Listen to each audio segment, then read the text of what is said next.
গণতন্ত্রকে এখানে সত্যিকার অর্থে প্রাতিষ্ঠানিক রূপ দিতে হবে এবং তার প্রধান কথা যেটা যে আপনাকে অন্যের মত সহ্য করতে হবে, টলারেন্স।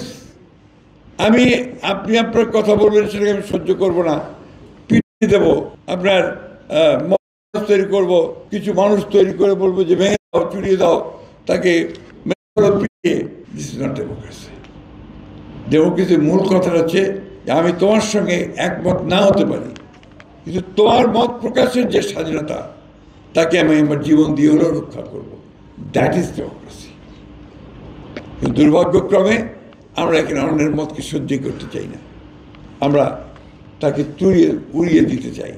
এই জায়গা থেকে আমাদেরকে সরে আসতে হবে। আমাদেরকে আজকে বাংলাদেশে সত্যিকার অর্থেই যদি আমরা সাস্টেইনেবল হতে চাই, একটা ব্যবস্থা তৈরি করতে চাই, ব্যর্থ রাষ্ট্রে পরিণত হতে না চাই, তাহলে গণতন্ত্রকে আমাদের এখানে নারিশ করতে হবে, তাকে প্রতিপালন করতে হবে, গণতান্ত্রিক প্রতিষ্ঠানগুলোকে নির্মাণ করতে হবে। কোন দল কে জিতলো, কে হারলো, ইটস নট ইম্পর্টেন্ট। ইম্পর্টেন্ট হচ্ছে যে আমাদের গণতান্ত্রিক প্রতিষ্ঠানটা শক্তিশালী হলো কিনা, আমার জুডিশিয়ারি ইন্ডিপেন্ডেন্ট কিনা, আমার মিডিয়া ইন্ডিপেন্ডেন্ট কিনা, আমাদের আপনার পার্লামেন্ট ইফেক্টিভ কিনা, আমাদের ব্যবস্থাটা আইনের শাসনে চলছে কিনা, সুশাসন চলছে কিনা, মানুষের সামাজিক মর্যাদা, এইগুলো আমরা রাখতে পারছি কিনা, এই বিষয়গুলোকে নিয়েই আমাদের ভবিষ্যতে কাজ করতে হবে। আজকে বিএনপির সবসময় বিএনপির উপর দায়িত্বটা বেশি বর্তায়।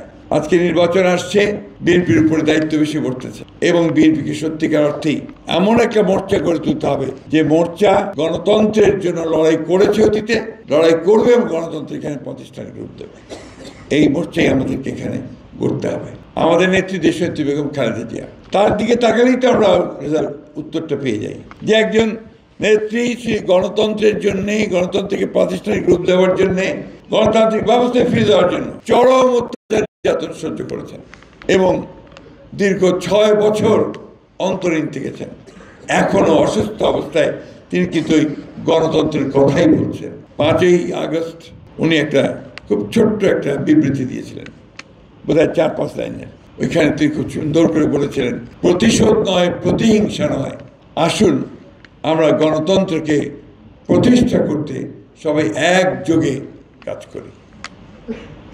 এই যে আপনার ধারণা, এই যে আপনার পারসেপশন, এটাকে কিন্তু আমাদেরকে মূলত কাজে লাগাতে হবে। আমি আন্তরিকভাবে কৃতজ্ঞতার সঙ্গে স্মরণ করি, মনে করি যে আমাদের নেতা জনাব তারেক রহমান সাহেব, তিনি নির্বাচিত হয়েছেন, তাকে চেষ্টা করা হয়েছে, অত্যাচার করা হয়েছে, তারপরেও বিদেশে থেকেও তিনি কিন্তু আমাদের দলকে শুধু নয়, গোটা জাতিকে উদ্বুদ্ধ করার চেষ্টা করেছেন, তিনি উজ্জীবিত করেছেন এবং তার বক্তব্য আপনারা কিছুক্ষণ আগে দেখেছেন যে কীভাবে গণতন্ত্রের পক্ষে তিনি মানুষকে জাগিয়ে তোলার চেষ্টা করেছেন। সুতরাং আমাদের দায়িত্ব যে আমরা সবাই অন্তত গণতন্ত্রে যারা বিশ্বাস করি, আমরা সবাই একজোট হয়ে সামনের দিনগুলোতে শুধু নির্বাচন নয়, নির্বাচনের পরবর্তীকালে যেন গণতন্ত্রকে আমরা প্রাতিষ্ঠানিক রূপ দিতে পারি, শক্ত ভিত্তির উপর দাঁড় করাতে পারি, এটাতে আমাদেরকে একযোগে কাজ করতে হবে। আসুন আজকে সেই লক্ষ্যে আমরা কাজ করি।